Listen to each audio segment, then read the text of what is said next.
예레미야 29장 10절에서 14절 말씀으로 하나님 말씀 증거하겠습니다.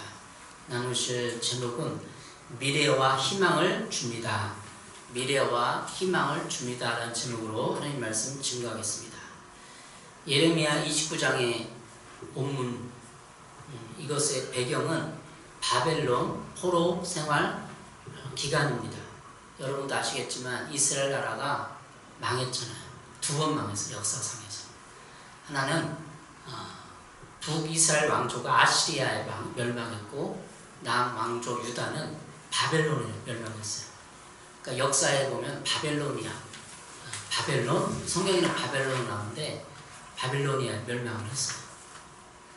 그리고 최근에 서기 에는 로마에 멸망했잖아요. 그러니까 나라가 두 번을 멸망한 나라예요.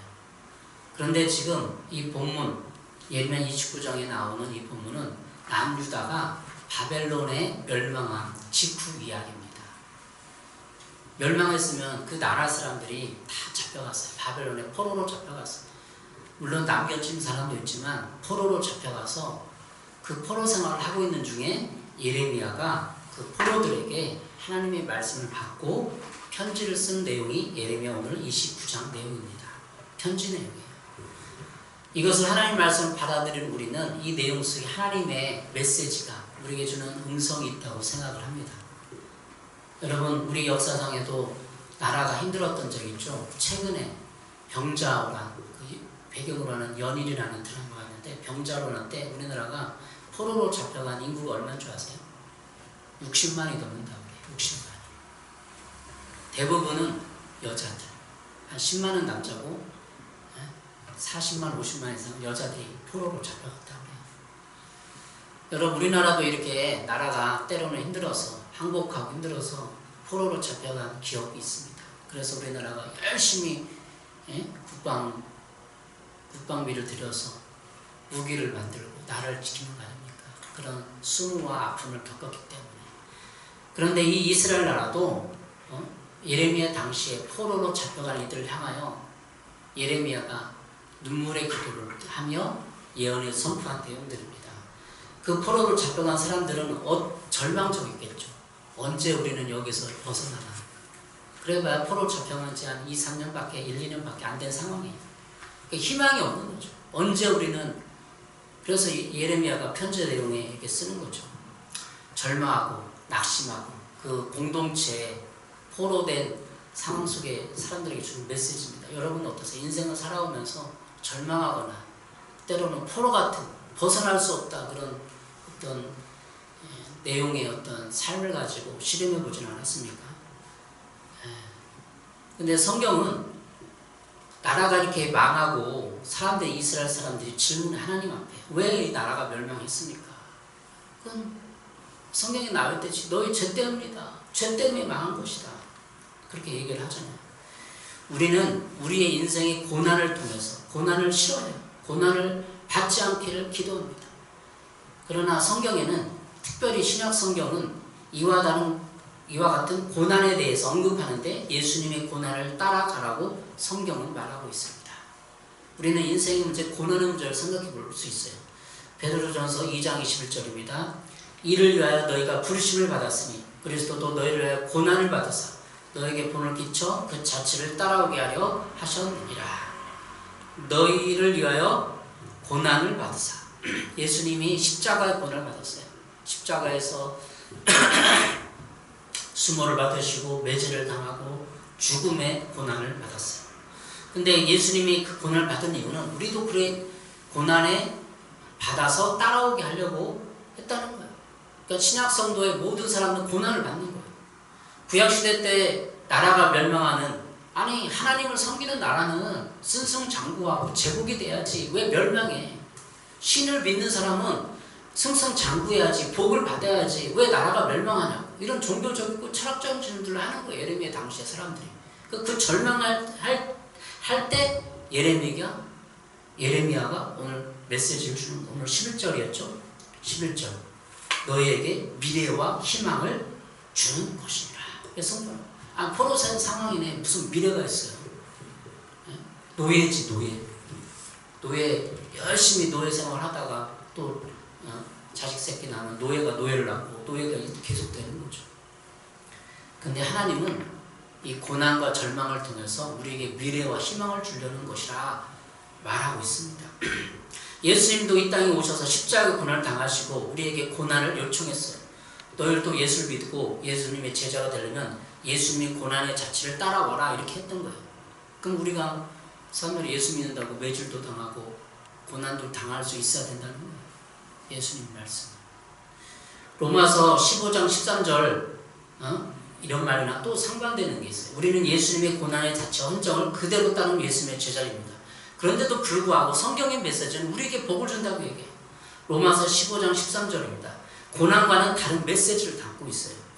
바로 소망의 메시지입니다. 로마서 15장 13절 소망의 하나님이 모든 기쁨과 평강을 믿음 안에서 너에게 충만하게 하사 성령의 능력으로 소망이 넘치게 하시기를 원하노라.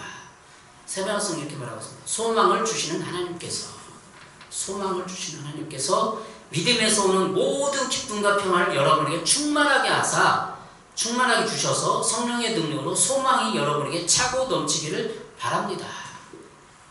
성경을 여기를 보면 이 말씀 있고 이 말씀 있어요. 반대되는 말씀이 있어요. 어떤 때 고난 준다고 하다가 고난을 받고 따라오라고 하다가 어떤 때는 소망의 하나님이 너에게 복을 준다고 하고 맞지 않는 것 같아요.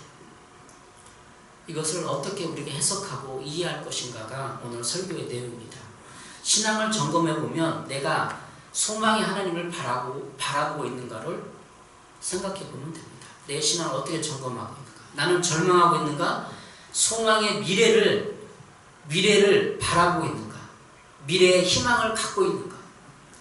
최우승리, 기독교인의 최우승리는 뭐예요? 미래의 천국을 바라보고 천국을 소망하고 천국에 가는 거예요. 근데 우리의 소망은 뭐죠? 행복, 아파트, 한 해의 목표 이런 거예요. 하나님은 우리가 이 땅에서의 복, 물질적인 복, 행복을 원하시려 하지만 때론 고난받길 원한다 얘기를 하는 거예요. 여러분 포기하려고 하진 않습니까? 포기하려고 절망하고 나는 이렇게 살 거야 이제 아무리 노력해도 안 돼. 저도 그래요. 실존적인 질문을 하는 거예요. 하나님이 저에게 개척교회를 맡기셨는데 몇 년이 지나도 왜 이럴까? 왜 고민을 안 하겠어요? 나에게 잘못이 있나? 내가 회개를 해야 되나? 찾아보는 거 나에게 열심이 없나? 여러분도 인생의 질문도 그렇게 하잖아요. 내가 무슨 잘못을 했나? 나에게 왜 이렇게 일이 안 풀리지? 나는 왜 돈이 없지? 이런 수많은 질문들을 할 거예요. 구약시대 때 예레미야 당시에 사람도 그런 질문을 했고 우리도 똑같은 실존적인 질문을 하는 거예요. 저는 고등학교 졸업 후 27살 때 신학대학에 입학했어요. 그러니까 27살 때 입학했으니까 고등학교 20살 때 졸업했으면 6년 동안 방황했어요. 그러니까 물론 군대를 다녀왔죠. 군대 2년 빼면 4년 동안 방황한 거예요. 이것도 대학도 떨어지고 이것도 안 되고 공장에 가서 해도 잘 안 되고 뭐 안 되고 안 되는 거야. 근데 주님 앞에 주님이 나를 부르시나? 신학을 해야 되나? 목회자가 돼야 되나? 옛날에 마음속에는 저는 사법시험을 법학을 좀 공부해서 사법시험을 보고 싶은 마음이 있었어요. 두 마음이야. 세상에 나가서 또 법학을 공부해서 유명한 좀 판사가 되든지 좀 성공하고 싶다는 생각하고 하나님을 믿으면 하나님이 영광을 산다는데 내가 신학의 길을 가야 되나? 이게 두 가지 질문이 끊임없이 있는 거예요. 26살 때까지. 그래서 기도를 했어요. 내가 이렇게 살면 안 되겠다. 한번 기도를 해봐야 돼. 금식 기도를 해봐야 돼. 7일 동안 금식 기도를 한 거예요. 하나님께 응답을 받고 하나님의 부르심을 콜링을 사명을 확신하고 신학 공부를 하기 시작한 거예요. 27살 때.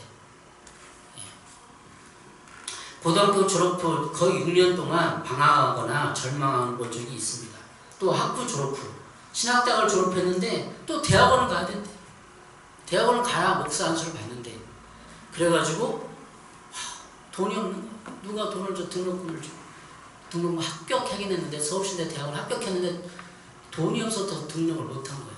그리고 또 3년을 또 직장생활을 해봐야겠다. 그래서 눈높이 교사를 했어요. 눈높이 교사를 하고 근데 1년 동안 돈이 안 벌려. 다 먹는데 써버린 거 먹는데. 그 혼자 사니까 남자가 혼자 사니까 밥하면 귀찮고 그냥 저녁에 가서 사 먹는 거. 저녁 사 먹고 그러니까 또 점심때도 뭐 직장 사람들 사먹고 그러니까 다 시끄러 나가. 거의 50만 100만이 시끄러 나가. 돈이 안 모이는 거예요.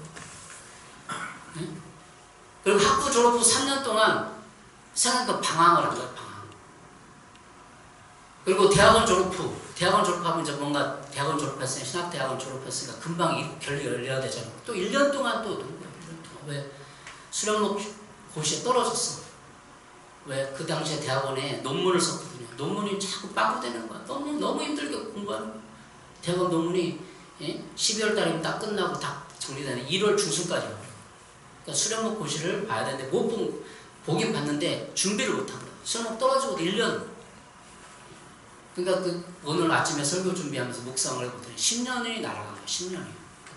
헛된 시간을 보는 거야. 다른 목사님들 이런 거 보면 금방 대학 졸업하고 대학원 가서 곧바로 해서 안수도 받고 빨리 길을 열리는 거야. 근데 안 열려. 여러분도 이런 시간이 없나요? 도대체 안 되는 거야. 나는 신학 공부하려고 내가 정성을 들여서 내가 기도하고 가는데 응답하고 가는데 안 열리는 거예요. 이게 절망의 시간입니다. 그런데 오늘 성경 말씀과 매치를 시켜보면 이런 절망의 순간에도 하나님 일하고 계셨고 이걸 그냥 나는 10년 동안 내 인생 허비했어 이렇게 해석하면 안 됩니다. 이렇게 해석하지 말고 뭔가 뜻이 있다. 그 3년, 1년 동안 나를 연단했던 거야. 내가 교만했던 거야. 하나님의 뜻도 모르고 오케이. 그때 제가 뒤돌아보니까 제 마음이 높은 거예요. 이렇게 높았어. 다른 사람을 이렇게 속으로는 공부 못하는 되게 막 무시했거든요. 속마음. 나는 부천고 출신이야. 공부 못해. 내 친구들은 정명고 갔어. 되게 교만해서 지금 생각해보면 그래. 그 교만을 꺾기 위해서 하나님이 낮추신 거예요. 낮추. 여러분도 한번 그런 순간을 그렇게 봐야 돼요. 내 인생이 왜 안 되냐. 그렇게도 한번 생각해 볼 수 있어야 되는 겁니다. 누가 선배가 야 이렇게 해서 이렇게 준비해야 돼. 중3 때 그랬어. 중3 때. 공부 잘해서 부총각 딱 입학했는데 누가 선배가 교회 선배라든지 아는 사람들이 야 성문 기본 영어를 좀 봐라. 방학 동안에 성문 기본 영어를 떼면 고등학교 영어 실력 좋다. 쉽게 공부한다. 이런 얘기를 해줬으면 했을 텐데 중3 겨울방학 때 공부를 안 하고 꼭 고등학교 때 부총각 너무나 따라가기 힘든 거야. 성적이 안 나오는 거야. 환경 좋은 요인도 있죠. 선배가 어떻든지 집안 형님들이 공부를 안 했기 때문에 나를 이렇게 가르쳐줄 사람이 없죠. 근데 그 환경 탓이야. 어쨌든 하나님은 우리의 모든 삶의 현장 속에서 우리를 연단하고 교만을 낮추시고 뿌리째 뽑으시고 나를 다듬고 이런 삶의 현장으로 보는 것이 성경적인 해석 방법이다 말씀드립니다. 오늘은 성경도 그래요. 70년 동안에 니네들이 포로야. 예레미야가 선포하는 거야. 포로. 왜 70년 동안이니까 도대체 그냥 7년만 하고 그냥 돌아가면 안 됩니까? 그런 생각을 해보셨어요. 포로 7년입니다. 아니 10년입니다. 여러분 인생 허비된 인생 10년 20년 말고 그냥 가면 안 됩니까? 하나님은 희망과 미래를 주기 위해서 내 인생을 갈고 닦고 반성하게 하고 교만을 깨뜨리시고 넓은 시야로 보게 하십니다. 오늘 본문에 나와요. 오늘 그 의미를 살펴보겠습니다. 첫 번째, 오늘 왜 우리에게 이런 절망하는 시간을 주는가? 절망하고 낙심시키고 때로는 힘든 시간들을 주는가? 첫 번째 이유는 70년을 다 채워야 한다는 거예요. 시간의 분량을 채우라는 것입니다. 오늘 읽어보겠습니다. 예레미야 29장 10절입니다. 여호와께서 이와 같이 말씀하시니라. 바벨론에서 70년이 차면 내가 너희를 돌보고 나의 선함만을 너희에게 성취하여 너희를 이곳으로 돌아오게 하리라. 바벨론 포로가 이미 예레미야 예언에 70년이 돼야 된다. 70년이 지나면 너희가 포로로 돌아올 것이다. 예언했어요. 왜 하나님 우리에게 시간의 분량을 채우라 말씀하시죠? 70년. 아까도 얘기했지만 7년 만에 돌아오면 돼. 10년 만에 돌아오면 안 됩니까? 70년을 채워야 되는 거예요. 그게 죄에 대한 하나님의 징계의 채찍이라는 거예요. 우리가 아무리 발버둥 쳐도 안 되는 이유는 하나님이 시간을 정해놨기 때문에 그렇게 생각해 볼 수도 있어요. 왜 이렇게 안 됩니까? 그러면 하나님이 너는 7년 동안, 너는 70년 동안 죄의 대가를 지불해야 된다. 여러분 너무 억울하잖아요. 근데 예레미야 당시, 이사야 당시에 수많은 하나님의 돌아오는 메시지, 우상 숭배하지 말고 하는 메시지를 들었음에도 그 제사장들과 나라의 지도자들과 백성들 안 들었어요. 그래서 하나님 70년으로 못 박아놨어요. 예레미야 29장 10절입니다. 나 주가 분명히 말한다.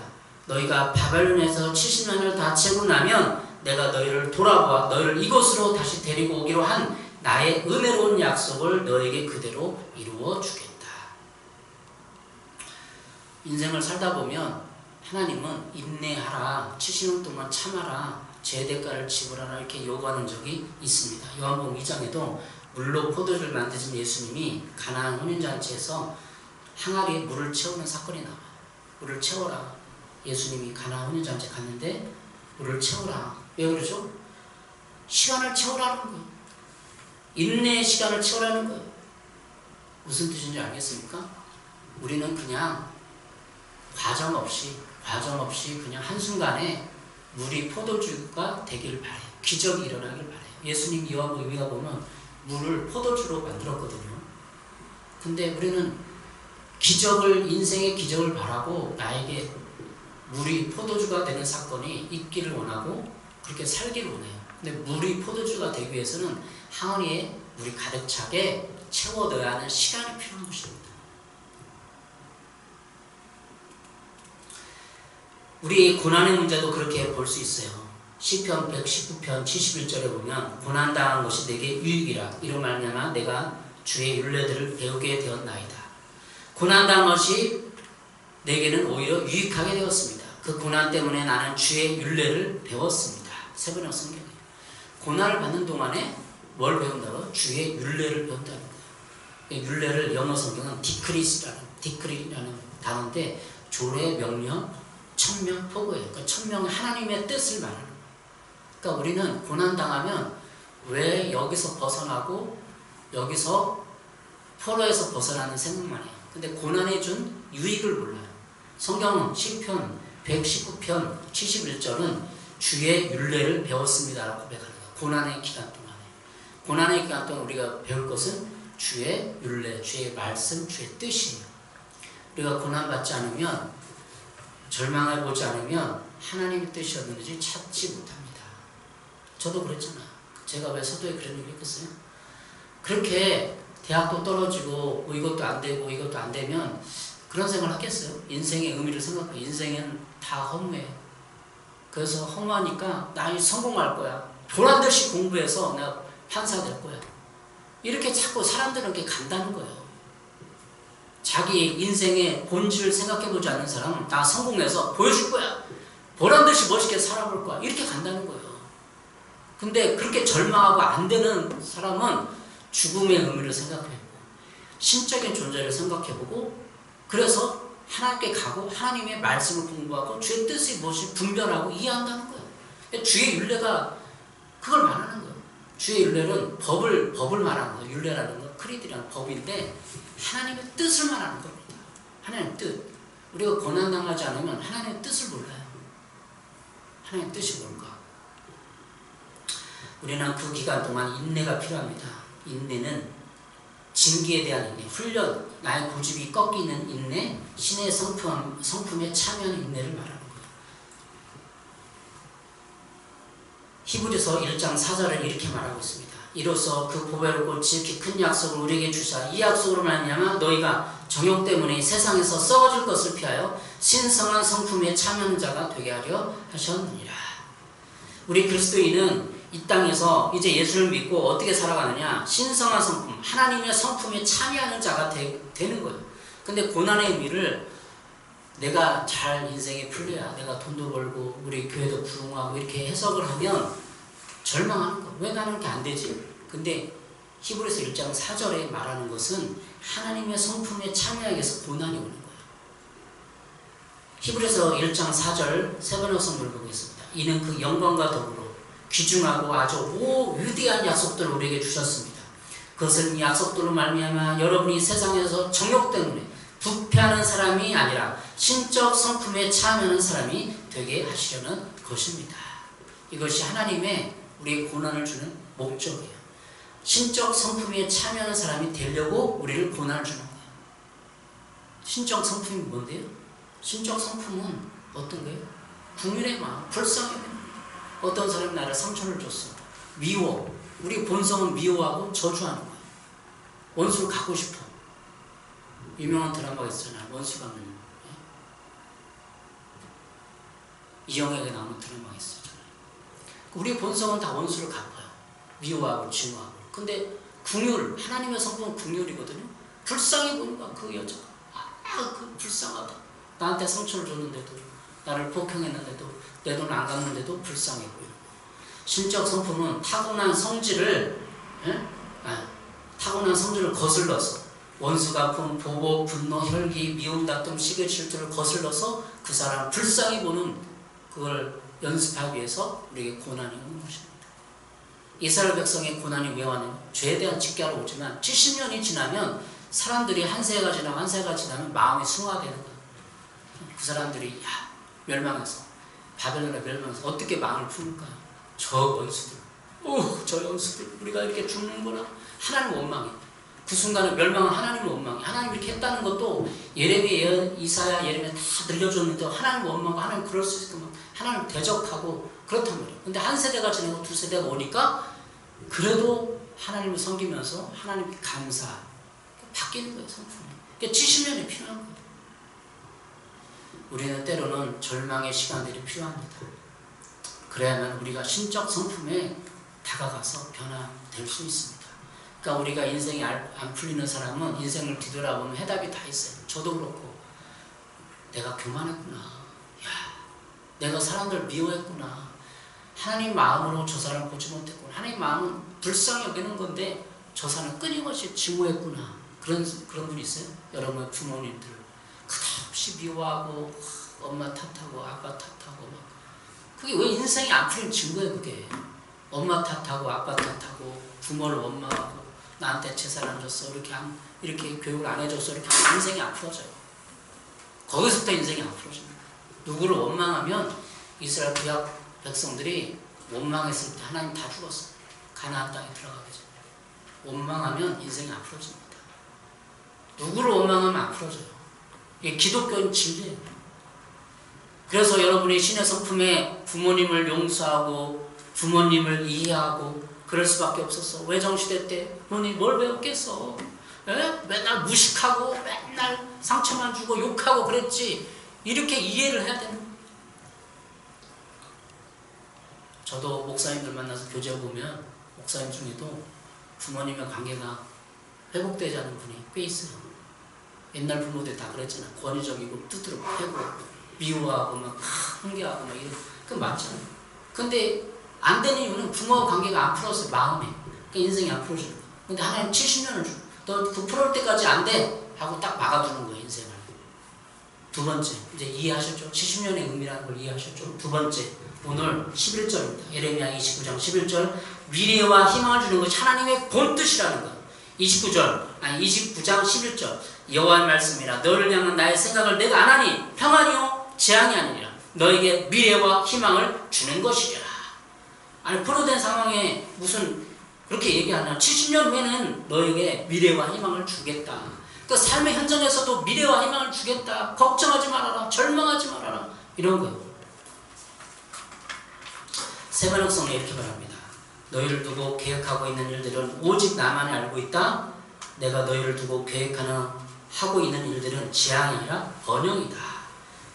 너에게 미래에 대한 희망을 주는 것이다. 나주의 말이다. 재앙이 아니라 번영이래요. 하나님은 지금 전 지구 정도 기후재앙도 있긴 하지만 우리에게 재앙이라 번영을 주기 원하는 게 하나님의 본뜻입니다. 번영신학도 있지만 번영신학을 우리가 다 말할 수는 없어요. 번영신 탐심은 우상숭배니라 골로새 3장 5절이거든. 왜 우리가 번영을 쫓지 말라고 하냐면 탐심으로 우리가 잘되고 복받고 물질적인 복을 얻으려고 하는 것이 탐심 우상숭배라는 골로새 3장 5절 말씀에 우상숭배하니까. 에베소서 5장 5절은 너희도 이것을 정리해 이것을 알거니와 음행하는 자가 더러운 자나 탐하는 자 곧 우상숭배자는 다 그리스도의 하나님이 나라에서 기업을 얻지 못하리라. 탐하는 자, 탐심 이것은 우상숭배라는 거예요. 그러니까 우리가 번영을 하나님이 안 준다는 게 아니라 그 번영을 받았을 때 탐심의 목적으로 받으면 우상숭배하기 때문에 안 된다는 것입니다. 그래서 의도의 순수성이 중요해요. 내가 왜 번영을, 하나님은 지향하고 번영을 주려고 하는 건데 왜 우리가 번영신학 하면서 이렇게 그걸 잘못됐다고 얘기하느냐. 번영을 가지고 무엇을 하려는가가 중요한 거예요. 의도 순수성이. 번영이 탐심에서 나오는 것인가. 우리가 잘되고 복받고 부흥하고 돈 많이 벌고 그것이 왜 그렇게 하려는 거죠? 탐심에서 나오는 우상숭배라는 거예요. 신약적 그리스도인의 삶이란 영광을 받기 위해서도 고난도 감당해야 되는 것이 성경적인 내용입니다. 고난도 받아야 됩니다. 예수님 따르기 위해 기꺼이 십자가를 지는 삶을 살아야 합니다. 십자가를 지고 예수님이 나를 따라오너라 했기 때문에 십자가는 뭐예요? 자발적 고난을 말하는 거예요. 자발적 가난을 말하는 거예요. 자발적 전도와 선교를 하려면 우리가 때로는 경제적인 난관에 부딪힐 수 있고 그래서 그것을 자발적으로 가난을 감내하면서 살고자 하는 것이 그리스도 자세다. 신약적인. 번영이랑 반대되는 개념이에요. 두 가지 얘기했죠. 가난하기도 하고 풍부에 처할 줄도 알아야 돼요. 우리는 소망의 통로입니다. 달력 보셨나요? 하늘숲에 달력 9월달이 소망의 통로예요. 우리 삶의 목표는 우리가 소망을 갖고 소망의 통로가 되는 것이 하나님의 목적이고 뜻이에요. 우리가 돈을 받아서 딴 사람이 돈을 주는 것도 중요하지만 내가 어떤 뜻을 가지고 사느냐. 미래와 희망을 주는 걸 하는 뜻인데 고난도 자발적으로 받아야 된다. 자발적 고난을 받을 준비가 되었습니까, 여러분? 그러면 하나님이 미래와 소망을 주는 거예요. 너희를 두고 계획하는 일들은 오직 나만이 알고 있다. 내가 너희를 두고 계획하고 있는 일들은 재앙이 아니라 번영이다. 하나님의 본뜻. 바벨론 포로기에 하나님 재앙이 아니라 번영을 주는 것이 뜻이라고 했어요. 우리 인생에도 마찬가지예요. 양극단의 견해가 있어요. 그래서 우리가 기도를 해보면, 손을 얹고 기도를 해보고 예언기도를 해보면 이렇게 말하고 있어요. 이 사람은 지금 고난 받는 것이 하나님의 뜻이다.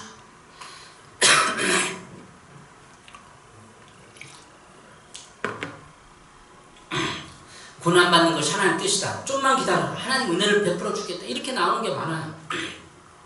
근데 번영신학은 모든 말씀이 기독교인은 다 번영해야 된다.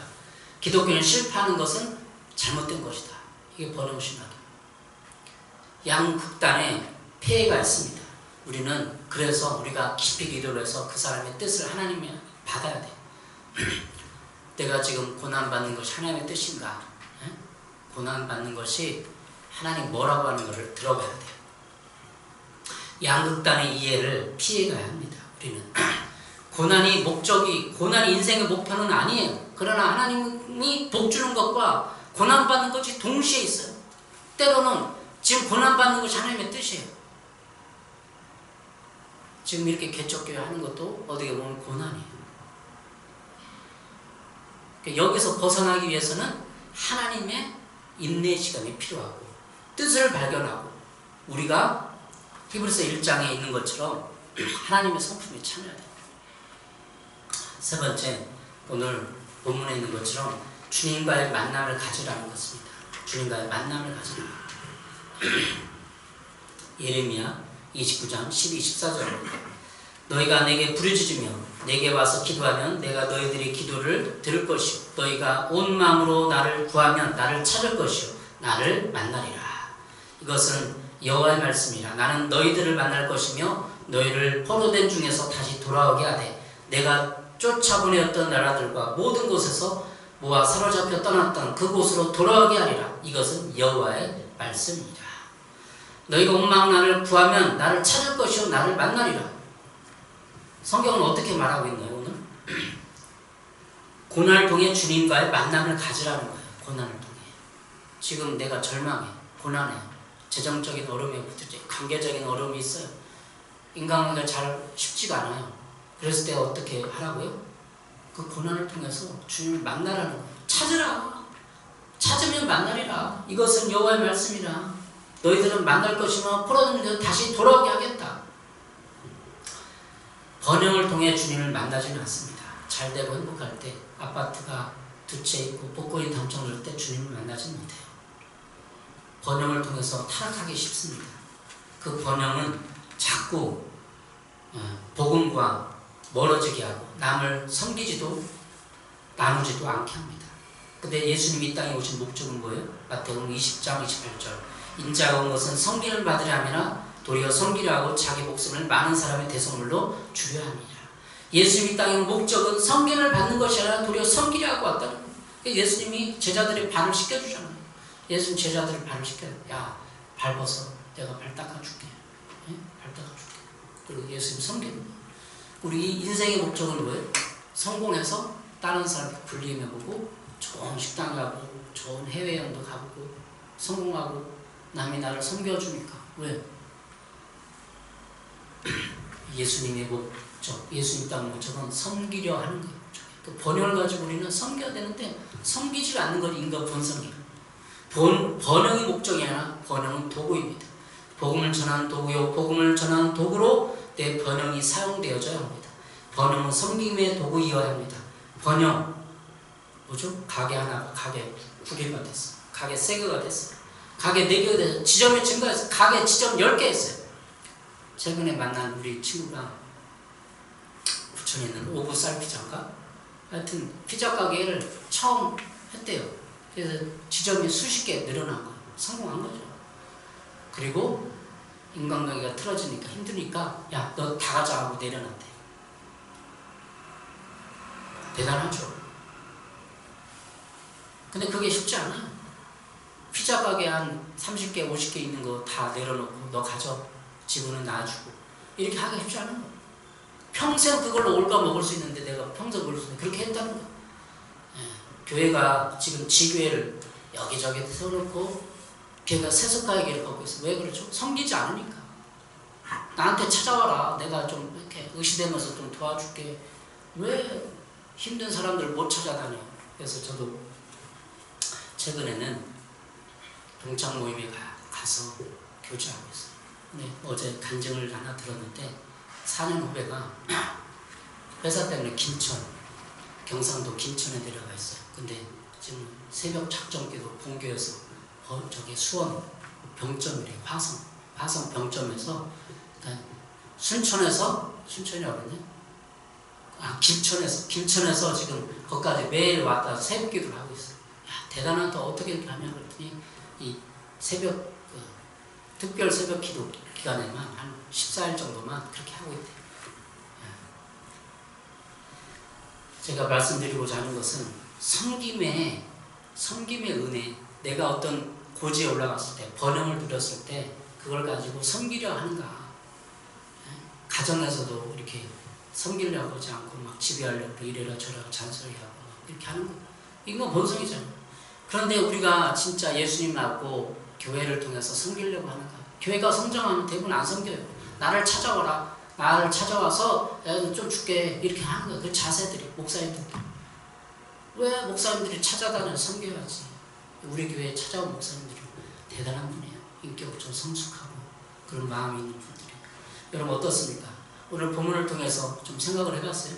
여러분의 인생이 풀어지지 않는 것은 원망과 증오를 꺾고 용서하고 여러분에게 하나님의 소망을 주고 원하는 인생이 풀어지고 원하는 복 주기를 원하는 결국 복 주기를 원하는데 그 복을 왜 어떻게 주냐면 하나님의 성품을 가지고 변했을 때 주는 거예요. 용서하고 미워하고 증오하면 안 준다는 거예요. 로마서 15장 13절에 말하고 있습니다. 소망을 주신 하나님께서 믿음에서 오는 모든 기쁨과 평안을 여러분에게 충만하게 하여 주셔서 성령의 능력으로 소망이 여러분에게 차고 넘치기를 바랍니다. 소망이 하나님, 미래를 여러분에게 이제 예수님 믿을 때 우리가 사연이 같은 거 공부하잖아요. 그러면 뭐예요? 여러분에게 하나님이 놀라운 계획이 있습니다. 놀라운 계획. 근데 왜 그 놀라운 계획들은 안 되는 거예요? 증오하니까, 미워하니까, 섬기지 않으니까. 예레미야 29장 10절입니다. 여호와 말씀이야. 너를 향한 나의 생각을 내가 아나니 평안이요 재앙이 아니냐. 너에게 미래와 희망을 주는 것입니다. 포로된 상황, 절망의 상황, 아무것도 할 수 없고 노예로 남의 뒤치락거리라고 화장실 청소나 하고 손님 접대나 하고 우리나 떠오는 그런 노예 생활지라도 절망하지 마라. 미래에 희망을 주려는 것이다. 우리 대한민국 역사가 절망이었잖아요. 일제 강점기 때 얼마나 절망적이었어요. 그러나 하나님이 이 역사를 다스리는 하나님이 세계 역사를 종전을 짓고 일제가 망하고 독립을 이루었습니다. 우리나라 한류를 통해서 전 세계로 뻗어나가고 있어요. 지금 미래와 희망을 주려고 하고 있어요. 통일을 주려고 하고 있어요. 개인의 생활 속에서는 이렇게 점검해보되 나라를 생각해보고 통일을 생각해보고 하나님 우리 민족을 향하여 전 세계를 선교하기 위해서 지금 한류를 일으키고 있는 거예요. 아, 우리나라 똑똑해서 한류가 되고 드라마 잘하니까 한류, 그게 아니에요. 다 같이 가는 거예요. 하나님의 역사와 인간의 대한민국의 기술과 실력과 모든 것이 합쳐서 은혜를 베풀고 있는 거예요. 전 세계로 나가서 한류의 길을 타고 하나님의 복음 증거하기를 원하십니다. 여러분도 여기만 있지 마세요. 5년, 10년 후에는 저기 우즈베키스탄에, 저 유럽에 복음 증거해야 돼요. 저랑 같이 가시죠. 복음 증거. 5년 후에, 10년 후에는 통일에 대해서 저 북방민족을 향해 복음을 선포하고 전도하고 같이 집회해서 그들을 회복시키는 일에 동참해야 될 것이다. 어떠세요, 여러분? 여러분 비전이 그냥 직업 건강 가지고 아파트 한 채에서 끝날 것 같아요? 안 그래요. 하나님 통일 미래를 주는 거예요. 통일 미래를 줘서 그들을 향해서 복음을 선포하게 하는 거예요. 이스라엘 백성도 그래서 거기서 우리 절망하고 70년 끝나면 거기가 아니라 전 세계 제사장 나라가 되는 것이 이스라엘의 사명이에요. 우리나라가 맞아. 제사장 나라가 되는 거예요. 유튜브에 보면은 지금 메시지가 그 메시지. 하나님의 정확한 시간을 보고 준비하라. 복음으로 준비하라. 왜 네 인생이 그렇게 힘들고 지치는지를 알아봐라. 점검해봐라. 왜 포로냐. 포로에서 이제 나와라. 내가 끊어주겠다. 주님께서 말씀하십니다. 절망에서 일어나라. 미래와 희망을 주겠다. 통일을 주겠다. 복된 나라를 주겠다. 하나님의 메시지가 이거예요. 월요일날 묵상하다가 하나님이 이 말씀 주십니다. 미래에는 여러분이 복음 증거자가 될 것입니다. 뜻깊은 일에 쓰임 받을 것입니다. 돈을 나눠주고 세계 열방으로 나갈 것이에요. 여러분 그렇게 그냥 호락호락 인생이 아니에요. 여러분 사업도 일으키고 가정도 일으켜서 전 세계 전 민족을 향하여 나가고 복을 주고 복음 증거 일에 여러분 쓰임 받기를 바랍니다. 기도하겠습니다. 하나님 감사합니다. 이렇게 시간을 헛되이 보낸 것이 아니라 포로에서 이제 일어나서 하나님의 나라를 향해서 미래를 향하여 나가게 도와주시옵소서. 탐심 우상숭배는 탐심을 버립니다. 다 내려놓습니다. 하나님의 나라 민족을 향하여 열방으로 나가게 도와주시옵소서. 예수님의 이름으로 기도했습니다. 아멘.